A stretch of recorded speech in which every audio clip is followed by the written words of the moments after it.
दिल्ली में monkey pox का पहला मामला सामने आया है। ये मरीज लोकनायक जयप्रकाश अस्पताल में भर्ती है। इसका इलाज किया जा रहा है। हमारे साथ इस अस्पताल के medical director doctor Suresh Kumar हैं बातचीत करने के लिए। सर, सबसे पहले ये जो मरीज है, इसमें किस तरह के लक्षण पाए गए हैं और क्या इलाज इस मरीज को दिया जा रहा है? ये व्यक्ति हमारे पास 2 दिन पहले एडमिट हुआ था। जब ये एडमिट हुआ था तो इसका फीवर का हिस्ट्री था और स्किन में रैशेज थे। टिपिकल जो मंकी पॉक्स का जो लीजन होता है स्किन का, वो लीजन था। तो इसके वजह से हमने इसका जो सैंपल था वो national institute of virology Pune भेजा था, जो कि आज पॉजिटिव आया है। और अभी जो पेशेंट है बिल्कुल स्टेबल है। पल्स, ब्लड प्रेशर, उसके वाइटल पैरामीटर्स बिल्कुल ठीक हैं और रिकवर हो रहा है पेशेंट्स। पिछले जो कोरोना के मामले होते थे उसमें देखा जाता था कि ऑक्सीजन लेवल जो है उसमें गिरावट देखी जा रही है, बुखार काफी दिनों तक है।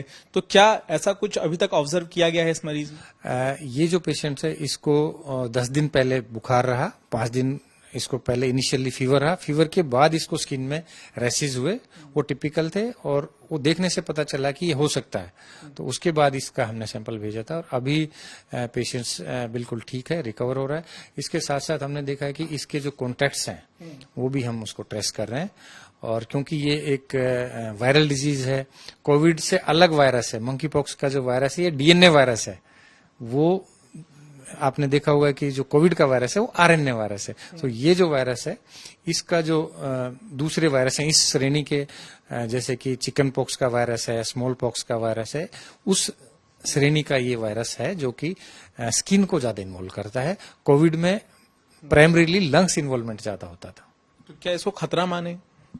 देखिए, WHO ने इसको एक इमरजेंसी सिचुएशन बताया है और इसमें कॉम्प्लिकेशन हो सकती है यदि किसी का इम्यूनिटी कमजोर है, डायलिसिस वाले व्यक्ति या ऑर्गन ट्रांसप्लांट वाले जो रेसिपिएंट हैं, या आईवी ड्रग अब्यूजर हैं, या वो व्यक्ति जिनका कि आपने देखा होगा कि इम्यूनिटी कमजोर है, तो उनमें ज्यादा प्रॉब्लम हो सकती है। बच्चों में प्रॉब्लम ज्यादा हो सकती है। पर इसको लेके पैनिक नहीं होना है, आपको सावधानी बरतनी है। महत्वपूर्ण है ये बात जानना है कि इससे कैसे बचा जा सकता है। तो यदि आप मास्क का प्रयोग करते हैं, यदि आप जो संक्रमित व्यक्ति है उससे आप 2 गज की दूरी बनाए रखते हैं और आप इन्फेक्शन कंट्रोल का ध्यान रखते हैं, तो निश्चित रूप से आप इससे बच सकते हैं। जाहिर है जो कोरोना के प्रोटोकॉल है उन्हीं बातों का ध्यान यहाँ पे रखना है। और सबसे अहम सवाल ये है कि ये जो मरीज है इनकी वैक्सीनेशन हिस्ट्री क्या रही है? कितनी वैक्सीन के डोज ये मरीज ले चुके हैं? नहीं, वैक्सीन का मेनली कोविड से संबंध होता है। ये वायरस मैंने बताया कि ये कोरोना का नहीं है, ये वायरस अलग है। ये monkey pox virus DNA virus है और इसमें वैक्सीनेशन स्टेटस का कोई जो कोविड की वैक्सीन है उसका इससे कोई प्रभाव नहीं पड़ता। ये अलग तरह का वायरस है और उसका जो ट्रांसमिशन है वो भी अलग है।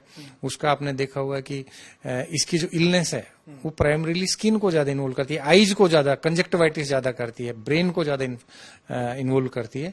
इसके विपरीत जो कोविड का वायरस है वो रेस्पिरेटरी सिस्टम को ज्यादा इन्वॉल्व करता है। बिल्कुल।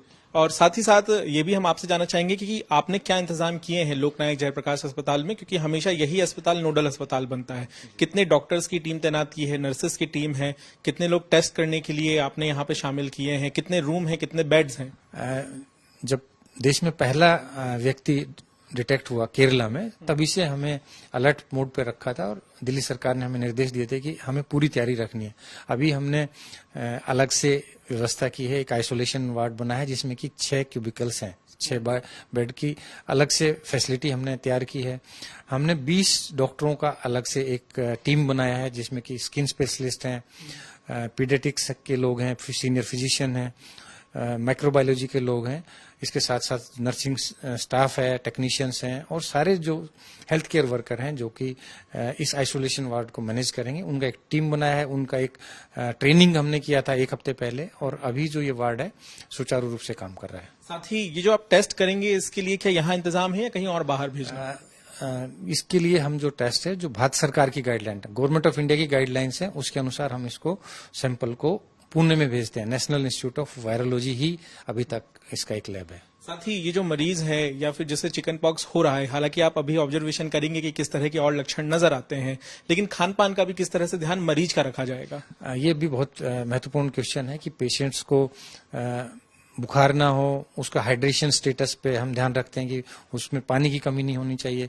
उसको यदि बुखार है तो हम एंटीपायरेटिक देते हैं। स्किन का जो है पूरा टीम हमारा है जो कि स्किन के लीजन है उनको मैनेज करता है। इसके साथ साथ यदि उसको इन्फेक्शन है तो हम उसके सारे जो बेसिक टेस्ट कराते हैं, एक्सरे कराते हैं। यदि पेशेंट्स को वायरल निमोनिया है तो उसको हम ट्रीट करते हैं, सेकेंड इन्फेक्शन को ट्रीट करते हैं, और सारा जो प्रोटोकॉल है, जो SOPs है, उसके अकॉर्डिंग हम उसको देखभाल करते हैं। तो यहाँ पे काफी अहम बात बता रहे हैं medical director doctor Suresh Kumar कि किस तरह से मरीज का इलाज किया जा रहा है, हर एक बात की जांच की जा रही है। फिलहाल देखना यह भी होगा कि क्या इस तरह के और भी मामले हैं और इनके इलाज के लिए क्या कुछ और ठोस कदम उठाए जाते हैं।